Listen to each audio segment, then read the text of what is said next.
back to the future in gaming. We're here at E3 taking a look at the technology and trends coming out within the next year. Now, most of the hardcore gamers are anxiously awaiting first-person shooters and action games, but Natalie here, she's a CNET tech guru. She only dabbles in games, but I thought she would have a good time checking out the games the hardcore guys can't wait for. That's very sweet of you. And in recent years, the gaming industry has extended its controller to all demographics, so I decided to ask Brian here, who is a traditional hardcore gamer, to test out the lighter side of games. All right, let's do it.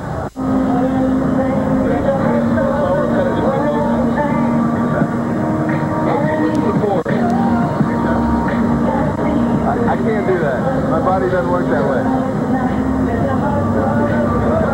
Here we go, ready?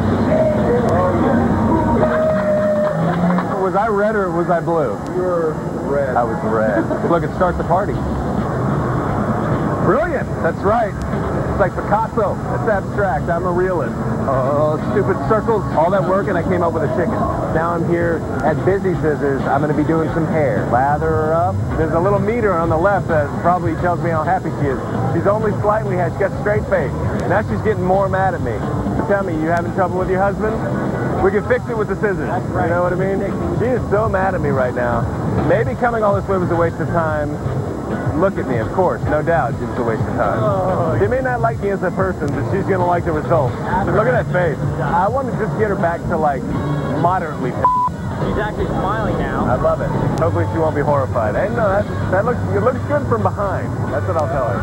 I sent Brian to do some gender-appropriate games, and this is my revenge. I have to play Bulletstorm, which promises to be a blood symphony. Nice. See that? Oh my gosh, I'm all of a sudden so violent. Now you better run. Got you. I'm a cold-blooded killer now. Next up, mixed martial arts. So this is about punching, kicking, biting, right? Biting? No biting. No biting? Wait, I think I just kicked you in the junk. Is that allowed? You win. Never pays to play dirty. This is WWE All-Stars. This is what you get for not wearing pants.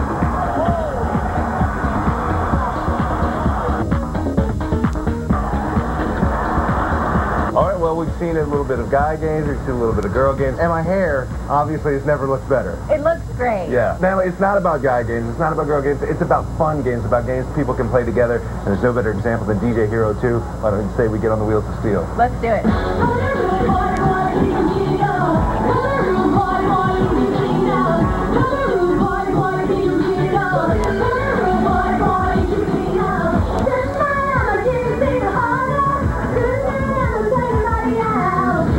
So any of those games going on your Christmas list this year? Surprisingly, probably a lot of them, actually, yeah. I have to say, you're pretty good on DJ Hero 2. You know, dabble a little. I really liked Bulletstorm, though. I think I'm going to try and up my skills in the first-person shooter. I like the idea of you with a gun in your hand. That's nice. Especially 8 months pregnant, right? Exactly, that works. Well, we'll need to take another break, but when we come back, we're going to be joined by Ricardo Torres. He's the editor-in-chief at Gamespot. And we'll show you another trend in gaming where everything old is new again. That and more when we return. Well, I know what all my kids love now, why they love video games, and why all kids love video games, and adults love video games. I mean, there's such a variety of it that, you know, it's a great way to pass time.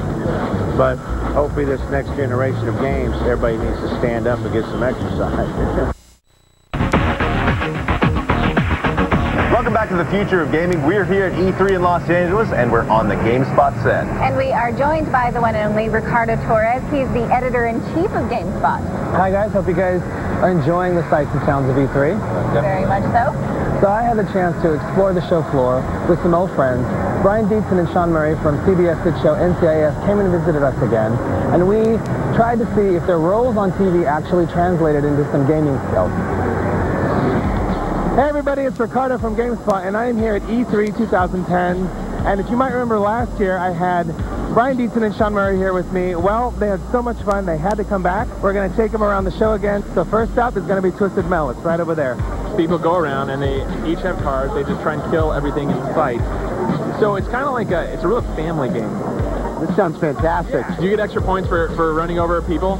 Oh, you know, this game reminds me so much of NCIS in so many ways. I mean, not just the characters. I really have little concept of what I'm doing.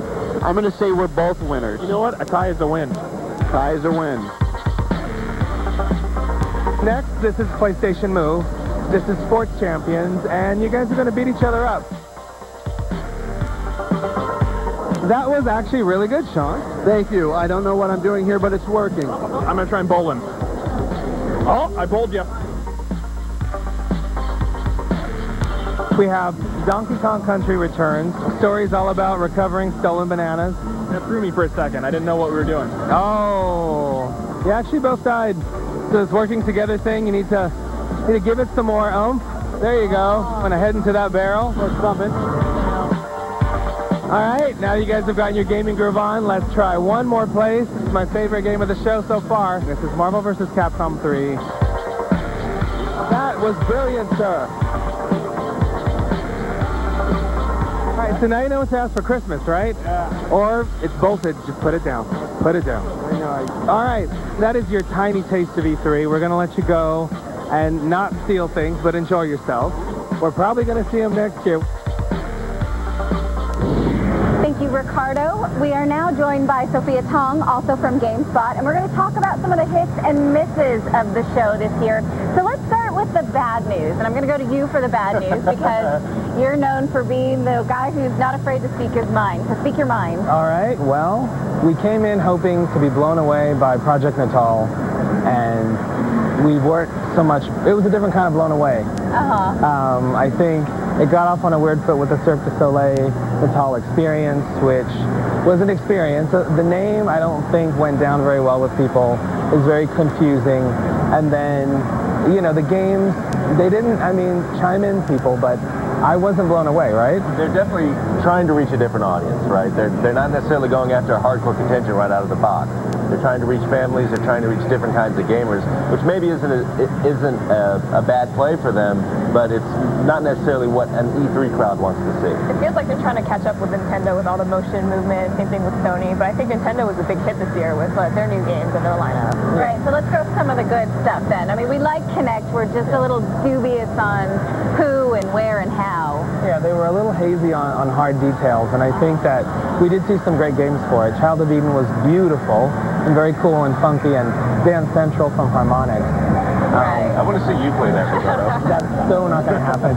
So that's the game where you get in front and you dance according to the characters. I mean, I dare you to not have fun doing that.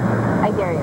Okay, I take that You down. can play 3 people at a time, so we can all do it at the same time. There you go. We can, dance party. Okay, let's turn to you for more of the good stuff. So I was actually really blown away by the Nintendo 3DS. At first I was like, oh, it's going to be gimmicky, but the no glasses thing, and it actually really works. And the tech demos that they have here available to play are really, really cool. You can use the camera to shoot in 3D, so you aim at the desk and you're like firing at this dragon head that pops up.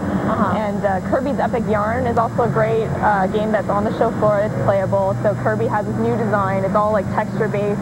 He's made out of the yarn, and the whole game is incredibly adorable. That's for the Wii.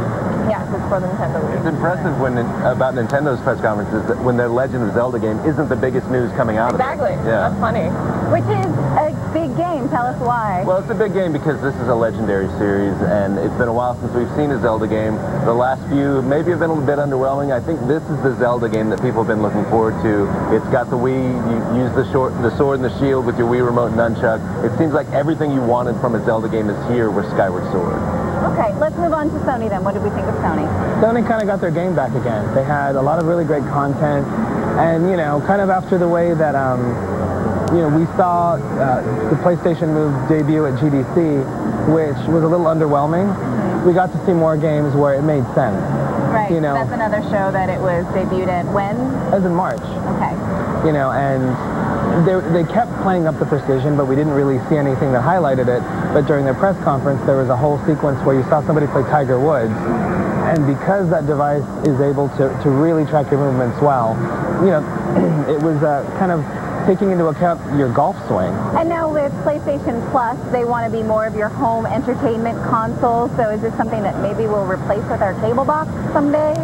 I'm sure Sony would like that, yeah. Ricardo, Sophia, thank you so much for being here. Appreciate you guys' time. Well, we're going to take a break, but when we come back, we'll take you back to the future of gaming. At the end of the day, that realistic experience, you know, what are you doing with gaming? You're getting into fantasy, you're getting into an experience that you may or may not do in real life, and the more realistic it is, the more immersive it is. So I think realism is going to be the key to our success.